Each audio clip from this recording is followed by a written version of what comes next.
All right, well, welcome to Bioethics Grand Rounds. I'm honored to be able to introduce our speaker, Alethia Battles. Alethia has worked at the university in various positions since 1987. But in 1990, she got a bachelor's in public relations and marketing from Eastern Michigan University with a concentration in social work. And then she went on to earn her master's in social work in 1992 from the University of Michigan. And in 2006, she graduated with her law degree from the University of Detroit Mercy. And then since 2015, Alethia has been working in a sort of dual position and I think a unique role here in the institution. She's appointed in the Department of Social Work and also with the Office of General Counsel, and her official title there is Assistant General Counsel. And in that role, she serves the institution, patients, families, and providers in helping them navigate really complex decision-making situations with patients who lack decision-making capacity or who have questionable decision-making capacity. And in that way, she liaises with many of the court systems across counties across Michigan. And we're very grateful to have her here today to be speaking about reproductive rights and medical decision-making for the developmentally disabled individual. Please welcome Alethia with me. Wow. Thank you, Janice. Thank you to the Ethics Committee for inviting me to speak today. I'm going to see if I can get through this without making too many faux pas. All right, here we go. Because I am just not technologically savvy, as Janice has already learned. As Janice said, my name is Alethia Battles. I work here in the hospital. I have been, it's interesting, I started working here back in 1987 as a cashier in the cafeteria. So I still use some of those skills, just so you know. And so just so that we can get to know each other a little bit, I just wanted to do a quick survey. So social workers, just by way of hands. Okay. Physicians, nurses, attorneys. Woo! Okay, students, spiritual care. Okay, so probably the most important question for me, Game of Thrones fans? Okay, good. It's a TV series for those of you who are not Game of Thrones fans. Okay. So I was very honored to be asked to speak today, and I thought as soon as Janice asked if I would be interested in speaking, this particular topic came to mind, and I really do think that this is a truly interesting topic that is actually having questions, not just here at Michigan Medicine, but all over the country, as a colleague of mine who shall remain nameless, sorry, hi Aaron, sent me a recent article from JAMA that basically is hot off the press, and it's looking at how states regulate the process, right, for making decisions for women who are decisionally incapable of making them for themselves. So this is it's actually a very timely subject. And so, and I've been seeing more of these cases or being consulted on more of these types of cases in the family planning clinics and in the OB-GYN clinics. Can people hear me okay? Okay, just wanted to make sure. No? Is that better? I know who that is. Okay, so if you can't hear me, just say so, because I really want people to be able to hear, and then I also want people to be able to ask questions or interact. And so don't hesitate to stop me if there's a question, and we'll try to get through this in an hour, okay? Okay, so ethical issues often arise when we are unable to reconcile what we ought to do and what we should refrain from doing. Those are the kinds of cases that cause us, in my opinion, the most kind of distress and concern and challenges when we're trying to treat patients. So these are the objectives for today. This is what I thought. Hopefully yours are in line with this. If not, we're all going home to watch Game of Thrones.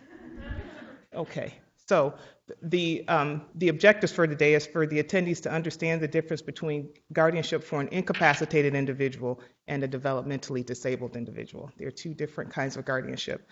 to be able to identify and discuss tensions that may exist between traditional pillars of medical ethics and cases involving substitute decision-making for developmentally delayed persons, and to be familiar with relevant case law and statutory provisions related to reproductive rights and extraordinary medical procedures.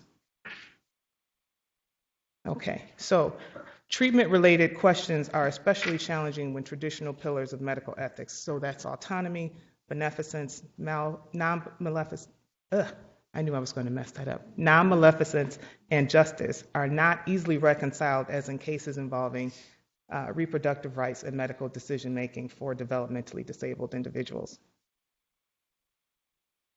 So I chose this particular subject because, as I said, I noticed an increase in the number of consultations involving developmentally delayed individuals who presented to Michigan Medicine for termination of pregnancy most often, or for treatment of a medical condition related to a pregnancy, and who did not appear to have the requisite capacity to provide informed consent, or who had a guardian. And as clinicians and providers in the health system, we are involved in these cases where we're evaluating and assessing what is needed for patients in these cases. And I thought it would be important to know and for us to be aware of what role we play in these cases and what needs to happen when we encounter someone who comes in for treatment who doesn't appear to have the capacity to make decisions for either herself or himself, or for maybe even the child who is going to be born. Okay, so the first thing I thought, just so that we are speaking the same language and have the same understanding, I wanted to quickly review the different types of guardianship that we see most often in the health system.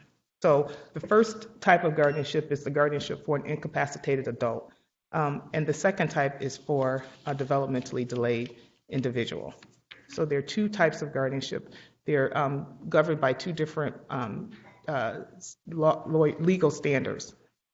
Okay, so guardianships for incapacitated adults are guardianships for individuals deemed to be incapacitated. That's governed by the Michigan law and allows a substitute decision maker for an individual who lacks sufficient understanding or capacity to make or communicate informed decisions because of either a mental illness, a mental deficiency, physical illness or disability, chronic intoxication, or chronic drug use. And an incapacitated adult is someone who is over the age of 18 and who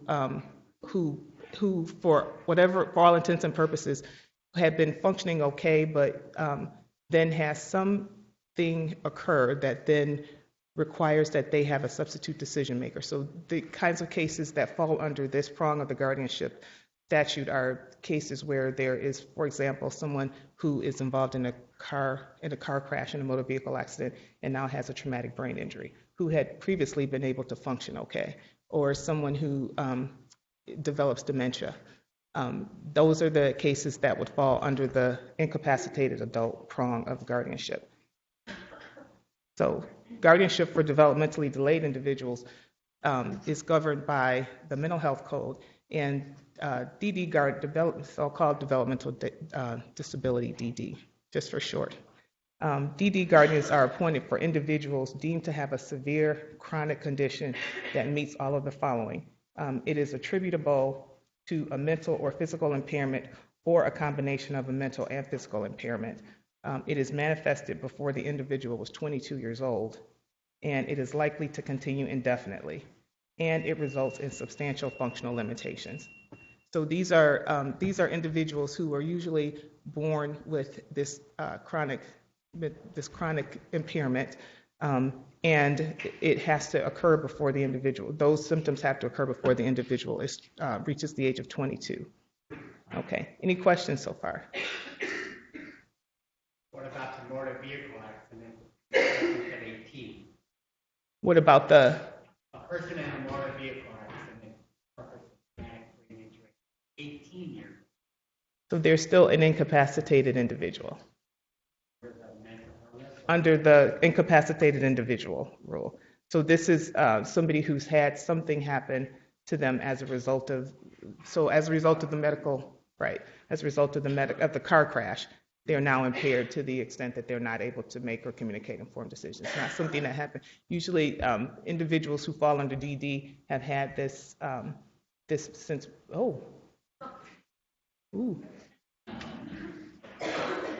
since birth. If I say another word, are the lights going to go out? Okay, since birth or as a result of some occurrence of circumstance. Okay? Does that answer your question, John? Okay. All right. So under our current mental health code, guardianship for individuals with a developmental disability should only be used as is necessary to promote and protect the well-being of the individual, including protection from neglect, exploitation, and abuse, and shall take into account the individual's ability, shall be designed to encourage the development of maximum self-reliance and independence in the individual, and shall be ordered only to the extent necessitated by the individual's actual mental and adaptive limitations. So that's a lot of words, but basically what it means is that the guardian is basically put in place to do the things that the ward cannot do. The courts are really interested in trying to preserve the independence of an individual. So if there are things that person can do, then the courts want to make sure that's protected, or that those things are allowed, that the person is allowed to do those things that he or she can do. So making simple decisions should, if possible, should remain with the individual. Okay, makes sense? I'll be doing that. I'll be checking just to make sure that people aren't on their phones or going to sleep, or yes. So does that individuality get built into the court mandate, or the court says, hey, you guardian, we want you to protect this person's individual autonomy? Or does the court stipulate, under these circumstances, are guardians, but because of this person's abilities, under these other circumstances, they would be able to make their own? Yeah, I think that that is built into this statement. That is what this is trying to address, if I understand your question correctly, right? They are wanting to maintain any kind of autonomy that the person has, but while keeping them safe from exploitation, abuse, and neglect, and also to put in place a substitute decision maker to make complex decisions if the person is not able to make them for him or herself. That makes sense? Okay. Yes. So would it specifically say they can make decisions about their own, but does the order say that? So we're going to get to that. Great question, Laura. Thank you. Okay. So the other thing that's different about, told you. What'd I say? So the 612 report is the other thing that is germane to developmental delayed guardianships. A 612 report is a report that is completed by a psychologist, and it basically lays out what the individual's cognitive abilities are. And there has to be a 612 report that accompanies every petition for guardianship for someone who is developmentally delayed. Okay, it is required by law for all DD guardians. It must accompany the petition. The provider must provide testimony at the hearing, which is another difference between that and an incapacitated individual's guardianship. And it involves comprehensive psychological testing using standardized tools like the Peabody Picture Vocabulary and the Vinland Adaptive Behavior Scale. And it is used to determine the level of cognitive and adaptive functioning and intelligence quotient, so their IQ. So those are things that the 612 report lays out specifically, that is then reported to the judge.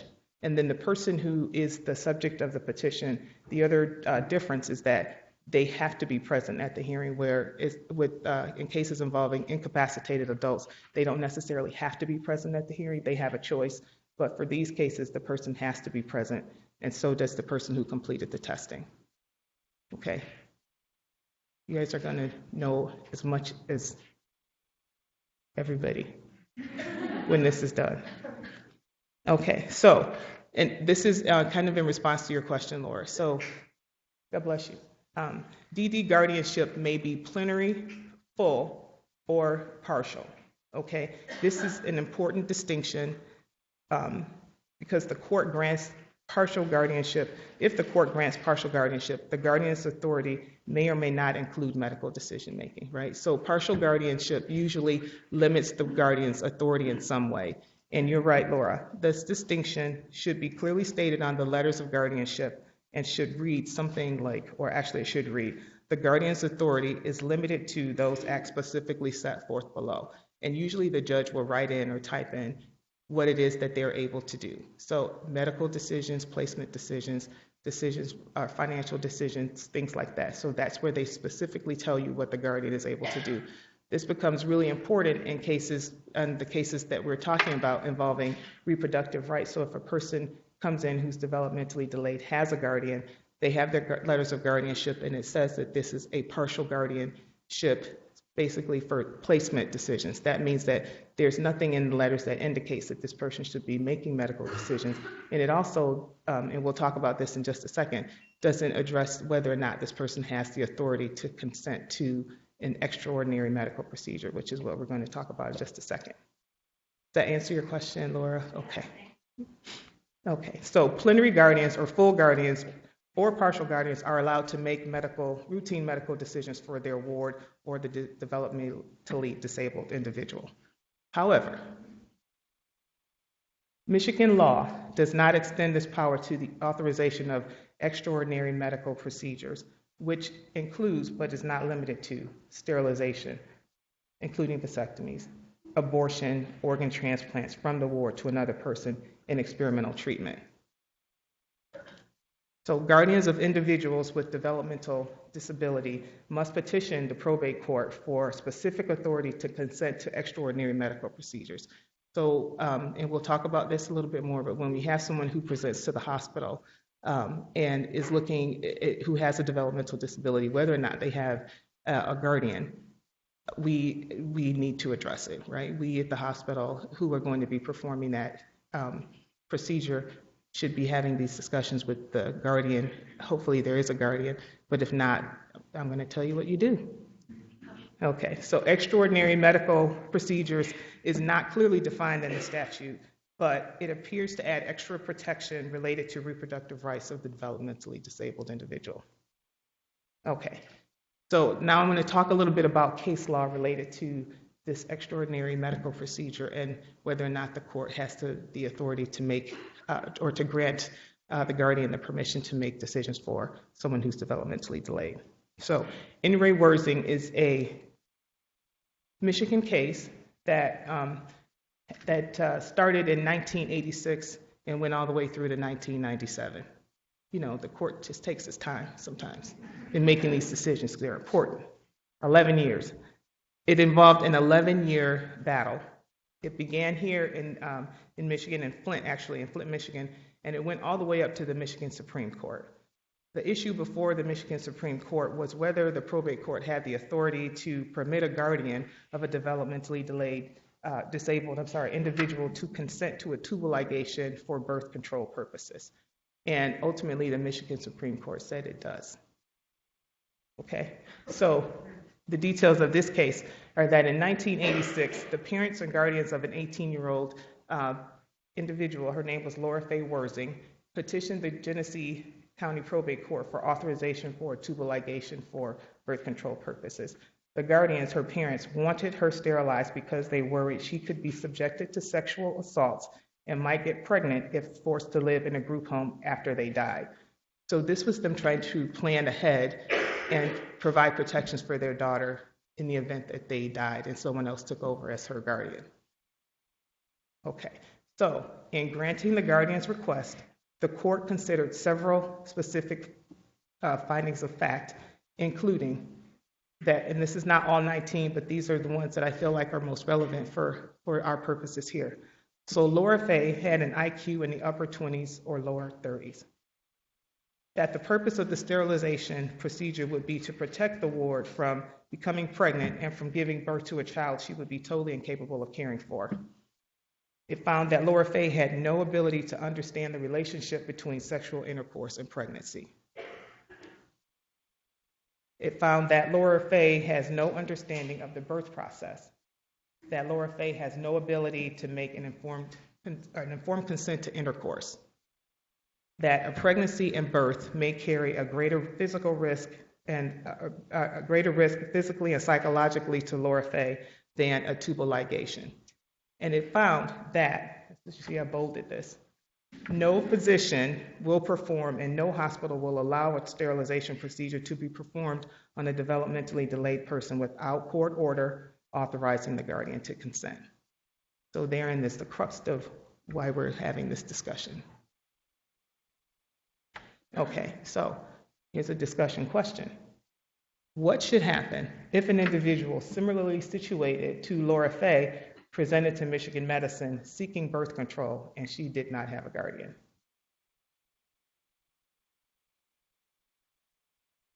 She should do what? Well, that's why we're having this presentation, so you'll know what to do. So any thoughts? What would be the first step before you called me? Call the social worker?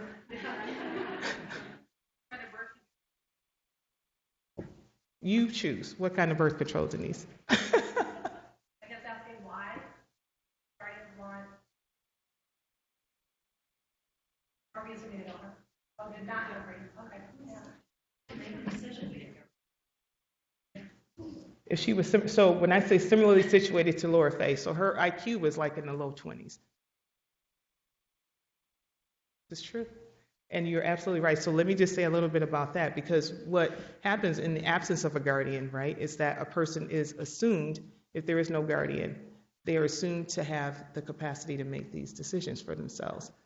So there are some attorneys and some other people in the community who believe that every person over the age of 18 either needs an advance directive or a guardian if they're not able to do an advance directive. So if she's over, you're right, if she's over 18 and there is no guardian, it's assumed that she has capacity. So this is one of the ethical questions that is raised, right? If she presented in this way and you, in your professional judgment, did not believe that she was able to provide informed consent.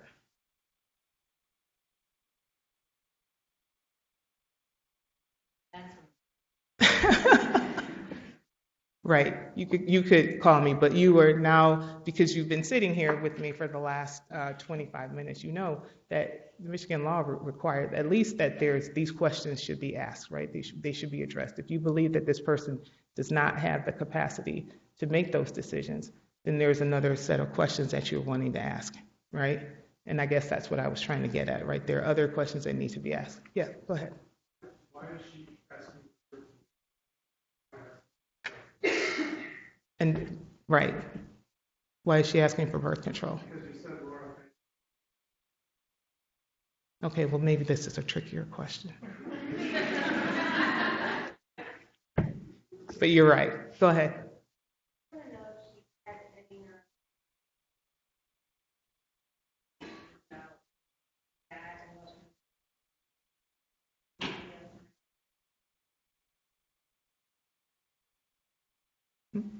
Yeah. And I.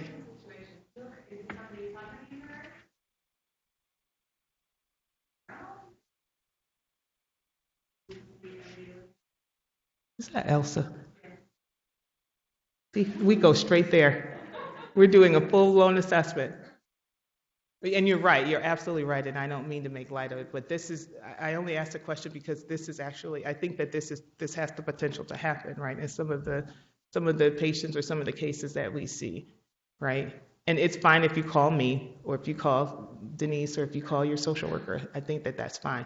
But now I want to give you some kind of working knowledge about how this process goes. Even if you ask the question and we move forward, it's still good to know like what happens after that. Okay, so I wanted to talk about a couple of recent cases that I've been asked to consult on here at Michigan Medicine that maybe answer some of these questions. Okay, so the first one, there was a 24-year-old single pregnant female with intellectual disability and a history of epilepsy. Her mother was her partial guardian with authority to make medical decisions. The guardian request came into Michigan Medicine for termination. She wanted to discuss termination for the woman's pregnancy. The patient indicated that she wanted to keep her her baby. So this was an actual case, and it was really difficult, I think, mostly for the providers, because they have a patient who's telling them, "I want to keep my baby." Yet she has a parent she has a guardian, and so under the law, what we just learned is that her mother actually has the ability to, if she's gotten a court order to authorize the termination, it's the person who makes that decision. And so can you imagine, as the provider, how that feels to be, or how that might feel to do that? And so going forward, what do you do? I think that the legal answer is you listen to the guardian, but the ethical answer might be different. What do you think, Janice?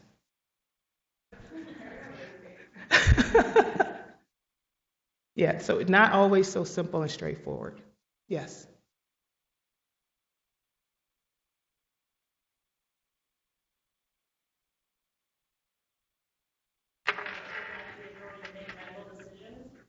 Automatically have the authority to,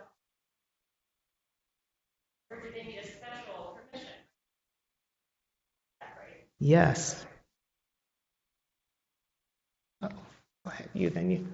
So actually, that was a lot.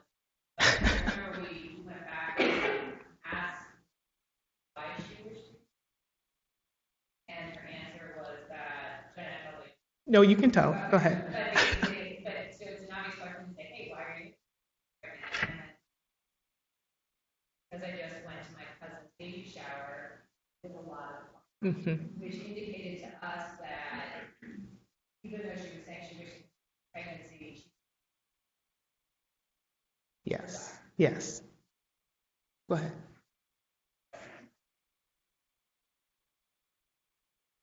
Is it likely that this would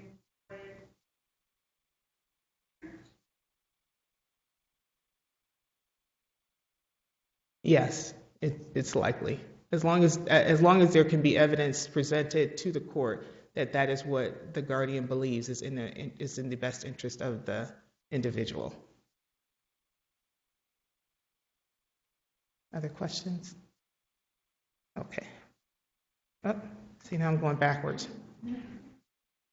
So this is one of those cases. This is the tension that I was talking about initially. What happens when there's tension, right? And this is I feel like this is the hard part for providers oftentimes, when there is tension between autonomy, which is what the individual wants, and that doesn't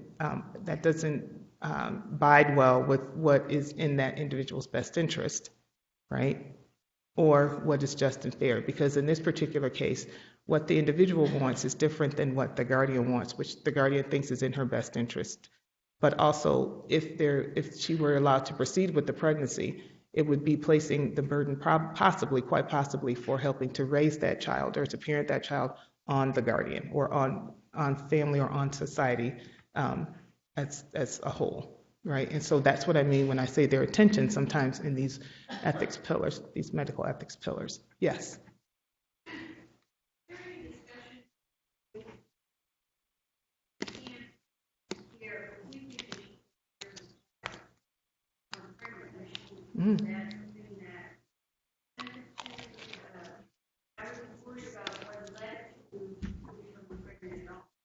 Right. Yes. And so we're going to talk about that. You guys are so smart. Look at you're like always a step ahead of me. Okay, so the next case I wanted to talk about, and this is a case that some of you in the room have also been involved in. This is a case that went on, actually, it didn't make it into the law books, but it took place here at Michigan Medicine, and it went on and on for over a year. This was a 30-year-old woman with a significant developmental disability who presented to the clinic with her mother, who was her full guardian. Her IQ, I think, was also around the 20s and 30s. And the patient and the guardian presented unable to report how the patient came to be pregnant, and without being able to indicate who the father of the baby was. So the social worker who was here, it looks like she stepped out, was contacted. She then contacted Adult Protective Services because we had no idea how this woman came to be pregnant. She was clearly impaired to the point that to the extent that she was not able to make informed decisions, as indicated by her presentation in clinic. So what I mean when I say that is that the social worker encountered her in the clinic room sitting on one of the exam chairs, kind of twirling around with a glove on her hand, almost like a child. And when she asked her pointed questions about how she came to be pregnant, she couldn't tell her. But she asked her if she knew what it meant for her to be pregnant. And she couldn't really answer. So she said, "Do you understand why you're here?" And she pointed to the ultrasound machine and said, "This TV says there's a baby in here." And so that was kind of her level of understanding about her circumstances and her condition. And so when we were not able to determine from her mother, who was her full guardian, how it was that her daughter, who was her ward, came to be pregnant and she couldn't tell us, it led to other conversations about her ability to act in this individual's best interest, but also had the question attached to it about should we allow her to then consent to this, to the termination of this pregnancy. So because we didn't know how she came to be pregnant, Adult Protective Services became involved, who then contacted law enforcement, because what they were able to determine at that point was that this was likely a sexual assault. So to kind of make a long story kind of short in this case, the law enforcement we were asked then to not only try to get a different guardian, which we were not fully able to do, but we were able to get someone to co-guardian with mom during this process, because we were just not convinced that mom had the ability to make the best decisions for this child, but the individual, or this young woman, but she wanted her mom to be her guardian, which is another thing that we have to take into consideration. The court has to take into consideration who the person would want to act as their guardian, and she wanted her mom. So we were able to come to a compromise and ask that the mom and a professional guardian both be involved to make decisions for this young woman. At the same time, we asked the court to allow for termination of the pregnancy, because we did believe it was in this individual's best interest. She did not appear to have the capacity to maintain a pregnancy nor to parent a baby if the pregnancy were allowed to go forward. And then finally, what we had to do at the request of law enforcement was to get the guardian to be able to consent to have the product of conception delivered to law enforcement so that they could then test it to find out who the father was, because we couldn't get that figured out. Lots of time and effort went into this case, and ultimately what happened was it was determined that there had been a sexual assault of this young woman. And even though the mother, who was her guardian, pointed to other individuals as the possible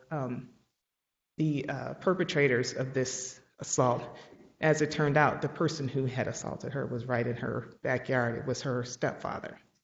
And so that person actually went to jail. So that's probably the most complicated case that I've been involved in related to decision making and when is there an appropriate guardian. And so if there is a guardian and when that guardian is appropriate or not acting in the ward's best interest. Yes? I'm curious as to that, because you made a distinction based on age. If this woman had been 17 or 16, would the case have had a different flavor to it in terms of choosing a co-guardian, or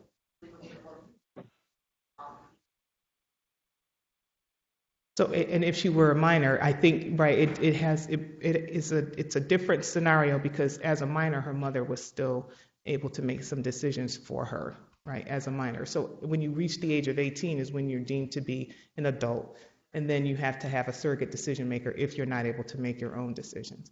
So it would have been a little different. Her mom would have been the person making decisions, and we might not have, if she didn't have a guardian and there had never been like an adjudication about her ability to make decisions, we might not have ever known. Yes. Wondering, so most of these cases are you're trying to it's a much more borderline to like here. But the person still turns with the guardian means.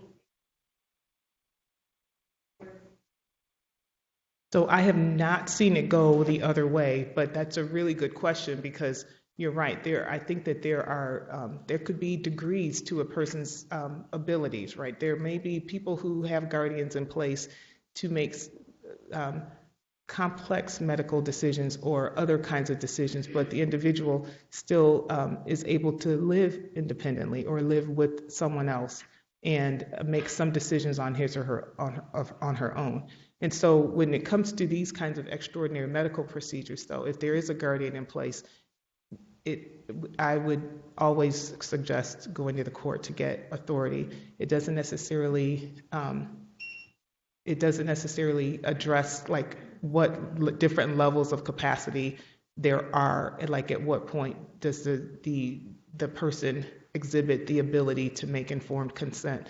Like those things are not clear. So what the best that we can do, I think, is to have guardians in place to help with that when there's a question about whether or not someone is able to make an informed decision.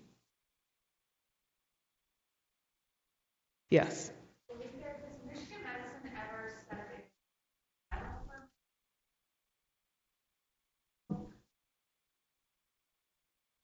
Well, do we really try to family first, or yeah, you're great question, Elsie. Yes, we have had to step in the case. We had to step in the case that I just reviewed because, yeah. Yeah, so we actually had an outside attorney serve as the co-guardian, but it was Michigan Medicine who initiated that request. Yeah, and not typically. What we want, and that's a great question, because what courts want first and foremost is for families to be guardians if we have an adequate or appropriate family member who could step in and do that, and who we are also is pretty sure is working in that person's best interest. In this particular case, it became clearer and clearer to us that this mom was not necessarily working in her daughter's best interest. Okay. Other questions? Great questions. Okay, so just quickly, I wanted to talk about some considerations for providers. So if you were to have a patient present in this manner in clinic, some of the considerations are to start to ask the question, does the individual have a developmental disability that is known or that is suspected? And so developmental disabilities can include cognitive impairment, autism, epilepsy, cerebral palsy. Those are some of the diagnoses that fall under the developmental disability prong of guardianship. There used to be, I believe, in DSM-4, Asperger's was also included, but I think that they removed that. Does anyone know for sure? They did, okay. So that's one of the first questions that you could ask. So the other question is, does the individual have a guardian? So if the person presents without a guardian or presents with a family member, I'm hoping somebody knows the answer to that question. And if so, is the guardianship plenary or partial? And if it's partial, you have copies so that you can look at it and determine if it actually has the specific authority to make medical decisions. And if not, again, even if there is a guardianship, if there's someone who's presenting for one of these extraordinary medical procedures, you want to get a court order giving them specific authority to consent to either that termination, sterilization, or organ transplant. And I've not had anyone ask the court for permission to do a transplant yet. And then ask specific questions about treatment. Why are you here? Sort of similar to what happened with the young lady in the clinic visit. Do you know why you're here? What treatment is it that you're going to have? And then ask specific questions and see if that person's able to tell you. Yes. If permission is granted for one of these, like an abortion, for instance, is it for that specific abortion alone? And if the patient were to be pregnant again, permission would have to be given by the court? Yes. So that is for that specific procedure. Well, I would say yes. Just, if there's any doubt, ask again. Ask the court. But if the letters don't have an end date and it says that, it is clear that the court intended, well, it's never clear what the court intends. It's and it's meant for this decision to give broad discretion to the guardian. We try not to interpret those orders, and so that's why I say ask the court again if we're unclear, just so that we protect our providers and our institution. Okay. So then one of the things that I often recommend is that there's some teach back, right? So then you ask the person to tell you what it is that they understand is going to happen or how it's going to happen. And if they're not able to do that, that should lead to other questions about whether or not they have the capacity to provide informed consent. Okay. Other considerations. Is the treatment being sought for the developmentally disabled individual? Now is this an extraordinary medical procedure? If so, has the guardian petitioned the probate court for specific authority to authorize the treatment? Right? So now you guys are super smart and you know what to ask, right? If you have this presentation in your clinic. Okay. Yes? Okay. All right. Questions? Comments? Thoughts? Yes. I have people ask for like the work on how you guardianship. So if it is someone who has developmental delay, we're giving them over. We have providers in a hospital that can keep that 6 months, or do they have to get outpatient? So I'll say that it depends on the court. So some courts that I have been in will allow, like one of our neuropsychologists or psychologists to complete the report as long as they're able to appear at the hearing and to provide the testimony at the hearing. Other courts are more rigid about who they want to complete the report, and they will say we only want psychologists who work for community mental health to complete these reports because they know how to do it. Our doctors know how to do it, but some courts will say we want a psychologist who works for community mental health to do it because they can provide the information specifically the way the court wants it presented. So we should give them that or what provider or how that. Yeah, or you can if they're a part of community mental health already, they should contact their community mental health caseworker if they don't have a guardian already and say we're needing to pursue guardianship. We need a 612 report. Can you put us in touch with the psychologist who does that? And the second question is sometimes people will come in and say, yes, I can go online, like the probate court, to see if they have it or not. If they don't have copies of that. So I can't make the court do anything. Like the probate court here in Washtenaw County, though, usually there's a fee associated with like a $2 fee to make copies or something like that. But sometimes it helps to ask nicely, sometimes it doesn't. But really, that should be the responsibility of the guardian. They should be providing you with copies of their letters. They should have them. And so, hopefully it's not a problem for them to bring it and then just make a copy and scan it into the chart. But I get some of those questions too. So if you have issues, you can always call me. Yes. Like that, I've had a couple times where I call her. We only do full learning, don't do personal. And I'm pretty sure that's inaccurate. What should we say in those situations? So sometimes it's the language, right? So in developmental disability, so now you guys know that, right? In developmental disability cases, there's plenary and partial guardianships.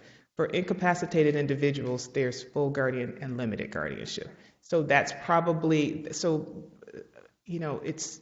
kind of semantics, but is it a limited guardian or is it a full guardian? Is it a plenary guardian or a partial guardian? Depending upon which guardianship we're talking about. But to say that doesn't exist is not true. Yeah, they said it was a judge. But the family is really. That could be true. Yeah. So can families advocate in court maybe they talk about just like a birth control, but gender, that's what's right.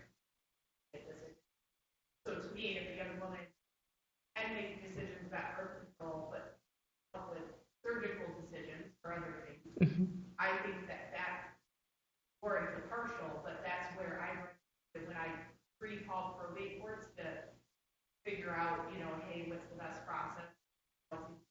I've gotten that response. Yeah, if they're talking about specific judges' preferences, just go with that. Okay. Because I've tried to get judges to change their minds, and they're like, that's not easy to do. It's just easier to fill out the paperwork.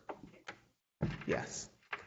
Thanks for a great talk. My question relates to the tension between balancing privacy and autonomy for sexuality of vulnerable adults, and how we decide when and when not to intervene when someone who you deem might be vulnerable is engaged in sexual behavior, might question their ability to support, and how that decision is different from medical.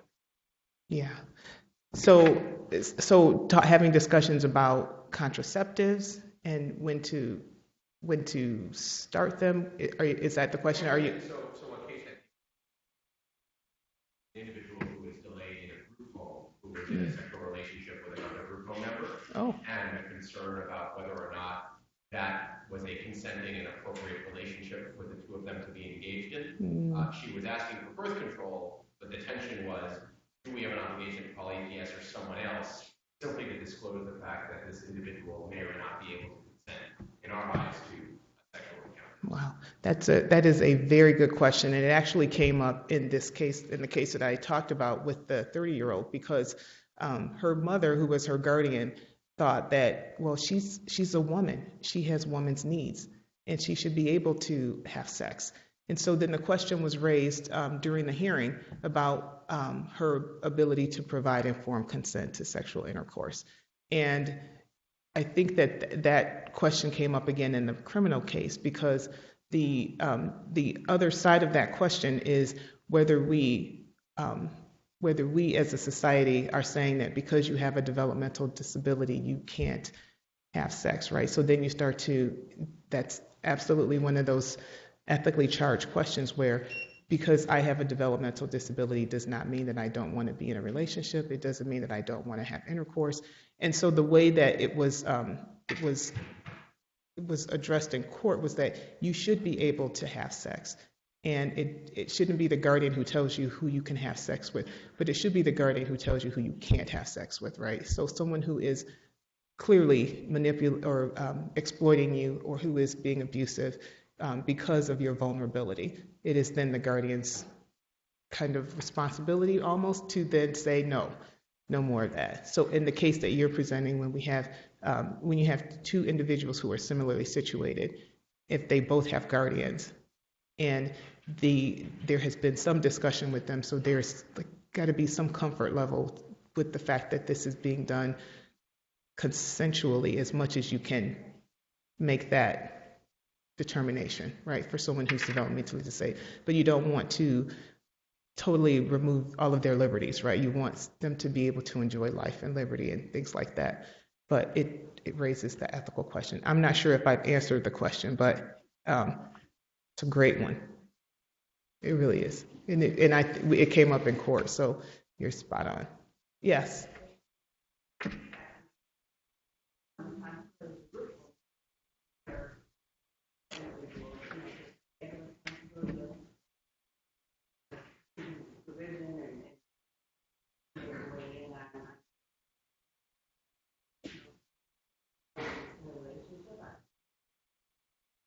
So I don't know that they have any liability. It's similar to, I think, any other individuals, right? You just like with teenagers, if sometimes all they need is space and opportunity, and as much as you try to keep them from doing stuff, like I'm serious. It's and so to place the responsibility on the group home to keep them apart or keep them from engaging in that kind of intercourse, I think is a little challenging. Yeah. Go ahead. We're on the opposite end of the spectrum, but I used to work. If they're deemed incapacitated, there's a case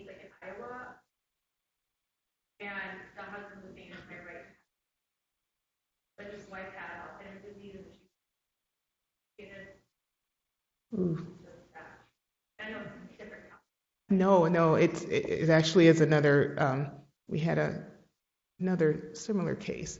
It involved a woman who was incapacitated and in a nursing home, and her husband was going in and doing and sexually, I don't want to say sexually assaulting her, but that's what it was because she couldn't give consent. She was semi-comatose, and so she couldn't give informed consent. And so in that case, even the guardian ad litem disagreed with me when I said that this is a case where, we really do need a different guardian, and charges were filed against this husband because he had, according to the law, assaulted her. She was not able to give informed consent, even though he was her husband. And the guardian ad litem disagreed with me and said, it's her husband. And I said, but she can't consent. And she said, but it's her husband.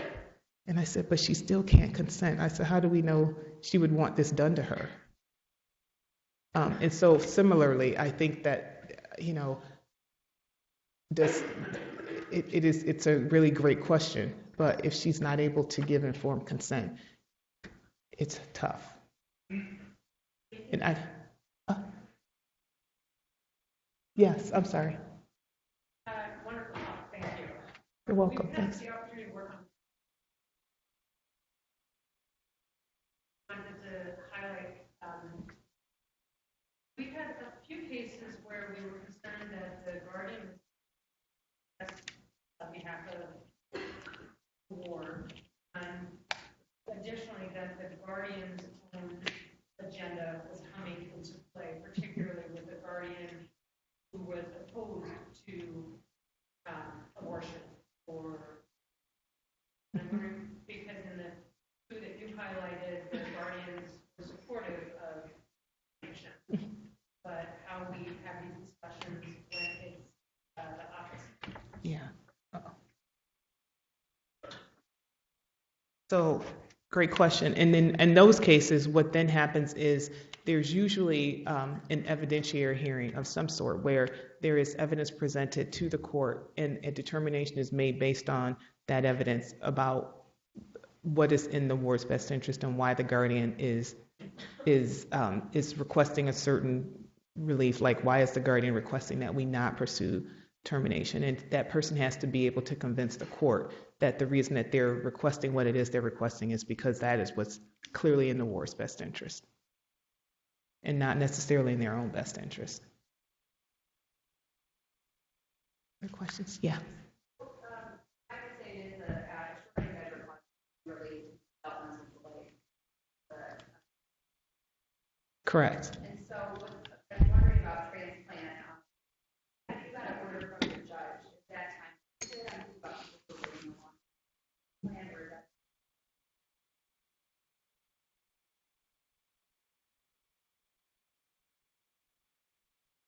Yeah, so for developmental disability cases, guardianship cases, they're usually renewed every 5 years.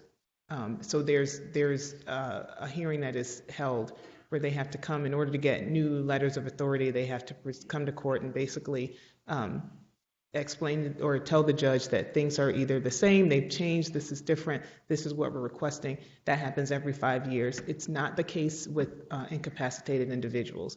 Usually the court will authorize guardians indefinitely. However, in Washtenaw County, the judge here has started to issue them yearly, like she does them a year at a time, because people were not turning in their annual reports and following up with the court the way that they were supposed to. So she's now making them yearly, and then you get your second or your updated letters when you submit your annual report. So when you would request that? 5 years? If the guardian was for a developmentally delayed individual, yeah. Yes.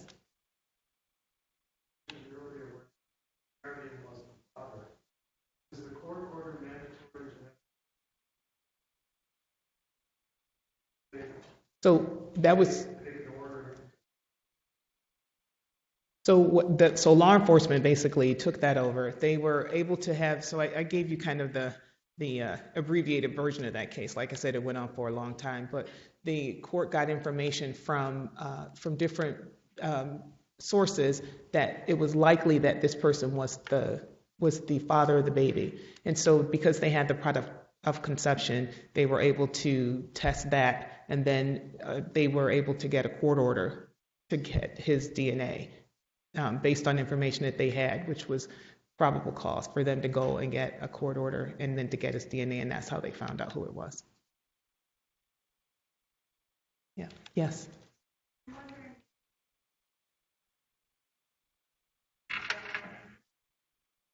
If you have someone does things like